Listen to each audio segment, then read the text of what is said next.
बच्चों, तुमने मुझे फिर पकड़ लिया। मेरा तुमसे बचने के कितने प्रयास। और सुनो रे कहानी सुनो,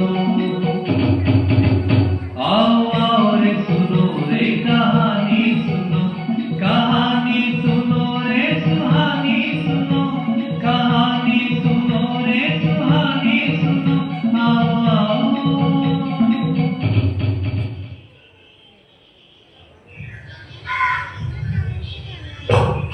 अरे बच्चों, तुमने मुझे फिर पकड़ लिया।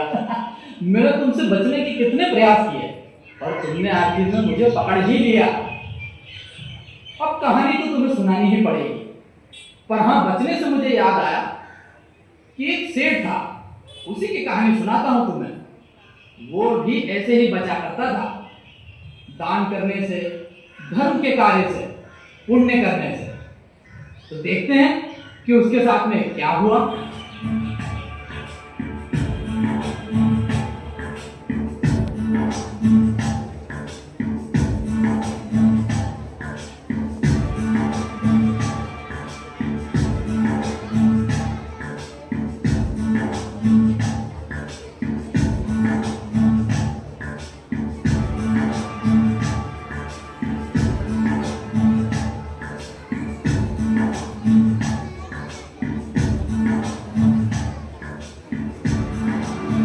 जी, ये कोई आने का समय है और सारा हिसाब किताब भी गलत हो। जी वो पास से खराब करना तो गलती तो हो गया, मैं अभी तक ठीक कर देता हूँ। अरे भाई, पर आज आने में इतनी देरी कैसे हो गई? मंदिर गया था।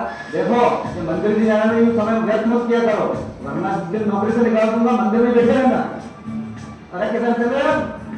मंदिर क्यों? सेठानी जी ने कहा था कि अष्टद्रव्य मंदिर भी पहुंचा दूं। बड़ी यही है दान करने वाली, खूब पैसा आ रहा है उसके पास। अरे मेरे घर में क्या ढंग के भंडार पड़े हैं जो पैसा लुटाने के लिए, और यही दान करने वाली कोई आवश्यकता नहीं मंदिर जाने की। अरे आप किधर चले मुनीम? धर्मशाला। धर्मशाला? अरे क्या वहां से तुम्हारी बारात आने वाली है धर्मशाला में? नहीं, मुनि महाराज का संग आने वाला है। सेठानी जी ने कहा था कि उनके लिए चौके का प्रबंध कर दूं। दूर हो जाओ मेरी नजरों के सामने से। तुम्हें पैसा मैं देता हूं बैठा नहीं, अभी देखता हूँ तुम्हारी सेठानी को।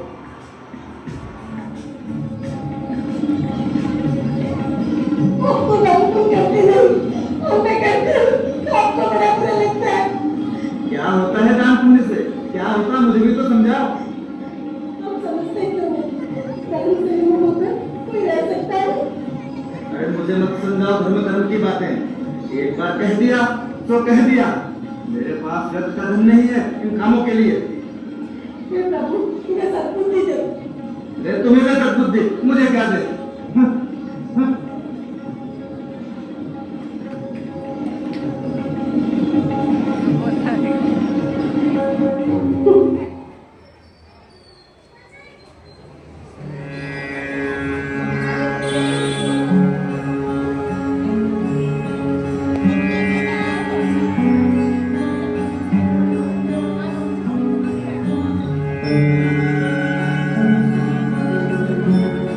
अरे सुलोचना, आज सवेरे सवेरे?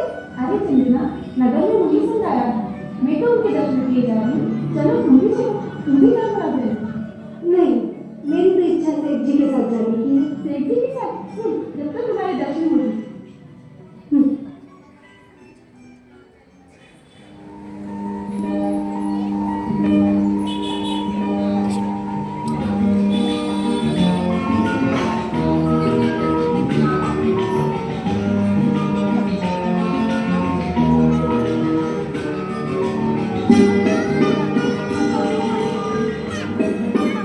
वाह चंदना वाह, कितना स्वादिष्ट भोजन है। आज मैं बहुत प्रसन्न हूँ। मैं आज तुम जो बोलोगी वो इच्छा को पूर्ण कर दूंगा। और तो तुम्हें का हाल देखूं?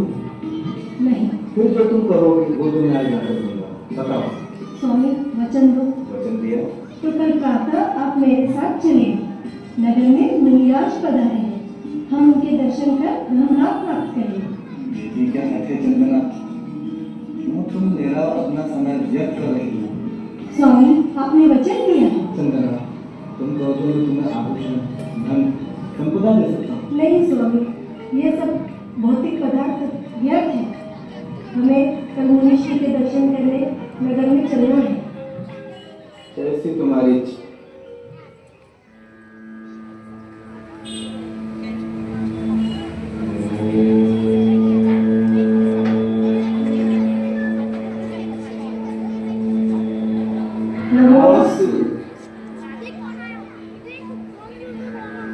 धर्म वृद्धि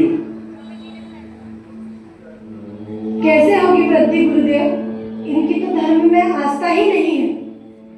क्या बताएं, समय नहीं मिलता। सेठ, मंदिर तो नियम से जाते होंगे ना? गुरुवर, समय ही नहीं मिल पा रहा है। सेठ, जीवन में एक नियम तो अवश्य लेना ही चाहिए। मंदिर जी जाकर नियम पूर्वक दर्शन करना ही चाहिए। यही तो बता रहा हूँ गुरुदेव, व्यापार व्यवसाय में इतना व्यस्त रहता हूँ, समय नहीं मिलता है। अच्छा से आप किसी भी वस्तु के एक बार जरूर नियम पूर्वक दर्शन करें।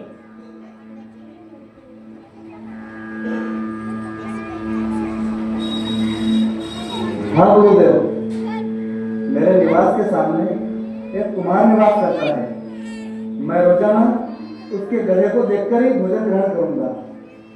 किंतु नियम पूर्वक उसके दर्शन बगैर आप ना तो भोजन करेंगे, ना ही कुछ और ग्रहण करेंगे। जैसी गुरुदेव की आज्ञा। समय पंख लगाकर उड़ता रहा, चंद्रा का भजन पूजन चलता रहा। सेठ सब कुछ भूलकर अपना कार्य करता रहा, पर अपना नियम न भूला।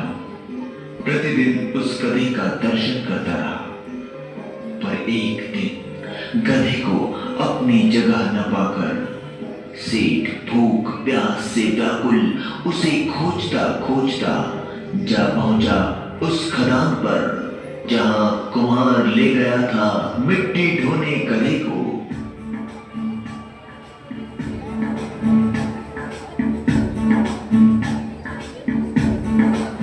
अरे भैया, क्या तुमने गधे को देखा है क्या? मैं गधा हूँ, तुम गधे हो, हम सब गधे हैं। कौन सा चाहिए?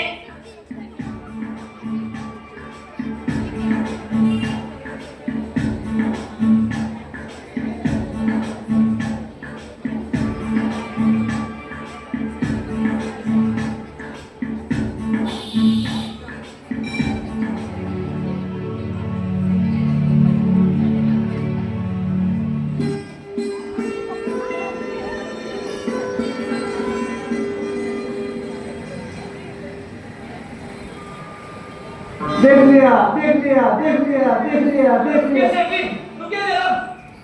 लिया, देख लिया। सुनिए सेठ जी, सुनिए, मेरी बात को सुनिए जरा। अरे नहीं, मेरे पास समय नहीं है। अरे मैंने देख लिया, मैं चला भाई। अरे मुझे पता है आपने सब देख लिया, पर ये धन हम आपस में बांट लेते हैं। धन